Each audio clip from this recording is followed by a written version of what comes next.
The betrayal didn't come from across the border. It came from across the table. President Ibrahim Traoré stood by the palace window, watching the quiet night in Wagadugu. Something felt wrong. The city slept, but his mind stayed alert. He could sense danger in the stillness. For weeks, strange things had been happening. Military plans were being leaked. Secret meetings were somehow known to outsiders. Enemies were showing up in places they shouldn't know about, moving as if they had his own maps. This wasn't bad luck. This was betrayal. Ibrahim's grip tightened on the windowsill. He had made powerful enemies by doing what his people wanted, kicking out foreign troops, taking back Burkina Faso's gold, and giving land and pride back to its people. The old powers who used to control everything were angry. Now they were working in the shadows to regain control. The warning came on an ordinary night. Captain Nabazongo, a young officer watching radio signals from the north, caught something strange. Hidden information inside what looked like a boring farm report. It wasn't about crops. It was about military positions, troop movements, and secret plans. Things only the president's closest advisors should know. That night, Ibrahim called an emergency meeting. Midnight. No phones, no outsiders, only the few men he truly trusted. "Zongo," he said quietly, "put the papers on the table." They all leaned in as the name at the top of the leaked information appeared. Colonel Ouattara. Ibrahim's heart hurt, though his face showed nothing. Ouattara, his old friend, the man who once took a bullet to protect him, the man who laughed with Ibrahim's children, the man he had trusted with the nation's most important secrets. "He's been feeding them information for months," Captain Zongo said, breaking the heavy silence. Ibrahim held up his hand. "No one arrests him yet." The others looked confused. "We wait, we watch." His voice dropped lower. "If there's a snake in our house, we don't kill it right away. First, we follow it back to its nest." The next few days were hard. Ibrahim went about his normal business, giving speeches, shaking hands, smiling for cameras, while watching Colonel Ouattara's every move. Ouattara smiled too easily, like a man with no worries. Behind the scenes, Captain Zongo's team tracked Ouattara's every step.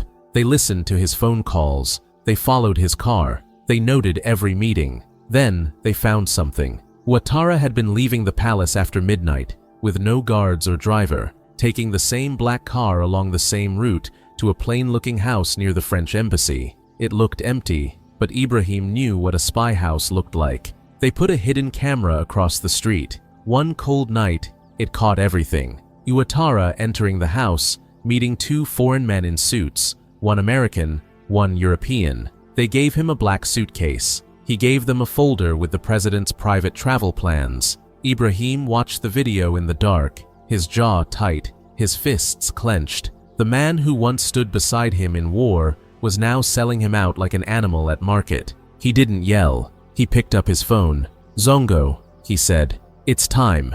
The next morning, Colonel Ouattara was invited to a meeting at the defense building. He walked in confidently, but this time there were no friendly greetings, only 10 armed soldiers, and President Ibrahim Traoré standing like a stone in the center of the room. Ouattara froze, his smile quickly fading. "You were my brother," Ibrahim said, his voice low but strong. "Why?" Ouattara's mouth moved, but no words came out. Ibrahim stepped closer. "You sold out our country for what? Money? Promises?" His eyes narrowed. "Do you really think they'll protect you now?" Captain Zongo opened the black suitcase on the table. Piles of money, tracking devices, and a USB drive full of proof of betrayal. "You're not going to prison," Ibrahim said coldly. "You're going to talk."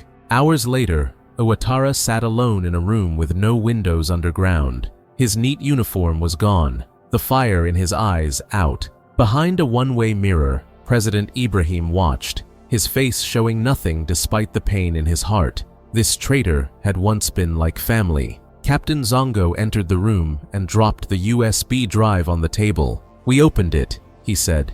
"Every file, every name, every secret you gave away." He leaned closer to Ouattara, who stared at the floor. "You don't have to talk, but once they hear you've been caught, they'll throw you away. You mean nothing to them now." Time passed slowly, until finally, Ouattara broke. "They came to me a year ago," he whispered, his voice shaky. Americans, Europeans. First, they praised me. Then came money, promises, a house in Paris, a big job, power. He paused. After Ibrahim was gone, they wanted Burkina Faso back. Its gold, its land, everything. His voice got even quieter. I believed them. I thought they'd protect me, but now I see they were just using me. Later, Ibrahim entered the room and sat across from his former friend. They sat in silence until Ibrahim leaned forward. You didn't just betray me, he said, his voice calm but cutting. You betrayed our people, the mothers in the villages, the young soldiers fighting for us, the children whose futures you traded for empty promises. Ouattara couldn't look him in the eyes. I'm sorry, he whispered. Ibrahim stood up.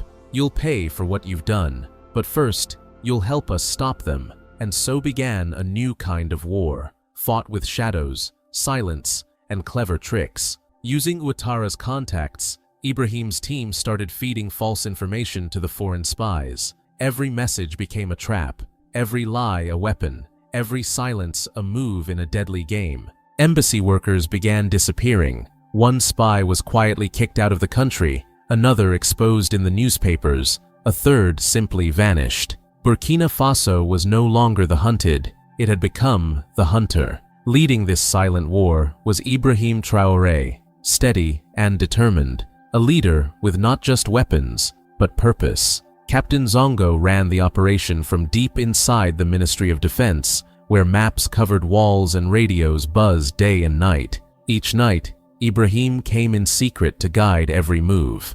Then came the big moment. A foreign spy calling himself Reed contacted Ouattara, pretending to be an agriculture expert, but sending a clear message. They were ready for the next step.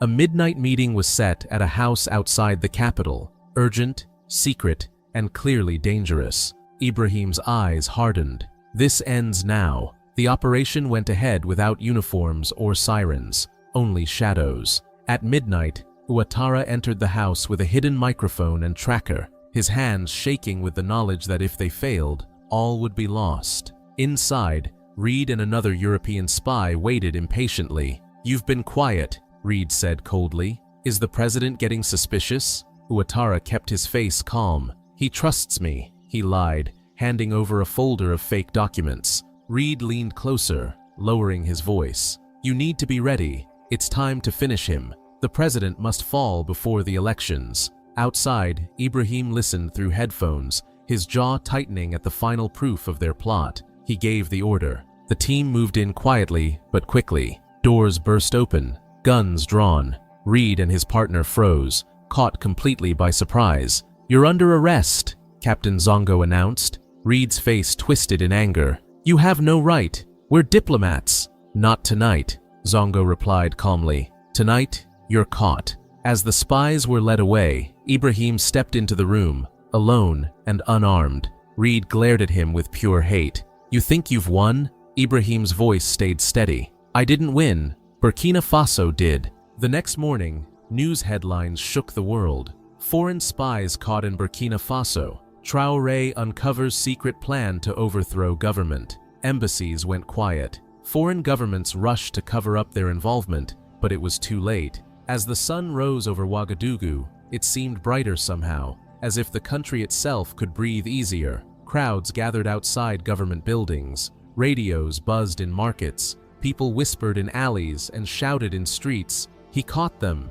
He stopped them. He saved us. Ibrahim Traoré had done what few thought possible. He hadn't just caught traitors and spies. He had protected his nation's soul. Burkina Faso stood free, awake, and unafraid. That evening, on the roof of COUP Palace, President Ibrahim looked out over the still awake city. His face remained calm, but inside burned not anger or revenge, but duty. The immediate danger was gone, but the fight for Burkina Faso's future continued. He called for a national address that night. No speechwriters, no fancy stage, just him in his military uniform, standing before his people not as a ruler, but as a servant. I speak to you tonight, he began, not as a president, but as your brother, your son, your soldier. His voice was firm, his gaze steady. Foreign powers tried to poison our nation from within. They used one of our own to steal our plans, our dreams, our future. He paused to let his words sink in. They wanted chaos. They wanted fear. He looked straight into the camera. But they failed. Across the country, people cheered. In homes, markets, and far-off villages where electricity flickered, but respect burned bright. "I will never sell this country," Ibrahim declared. "Not for gold, not for deals, not for power. Burkina Faso belongs to its people, and I swear to protect it with my life." He raised his right hand. "This is my promise. I will never bow to foreign masters. Never again." His words echoed beyond borders, across Africa and oceans. Young leaders listened. Activists cheered. Even those who had once doubted him nodded with new respect. That night, Ibrahim Traoré became more than a president. He became a symbol, a shield, a lion. Later, as Wagadugu began to sleep, Ibrahim sat under the stars with Captain Zongo. "You did well," Ibrahim told him. Zongo smiled humbly. "I just followed you, sir." Ibrahim looked up at the sky, quiet for a long time. "They'll try again," he said softly. "Maybe with different faces, different plans. Then we'll stop them again," Zongo replied without hesitation. Ibrahim nodded. "Yes, as long as we stand together, they'll never take our land." And with that, the lion rested, but only for a moment. Men like Ibrahim Traoré don't sleep for long. They rise with their people, they fight in silence, and they protect the future with fire in their hearts.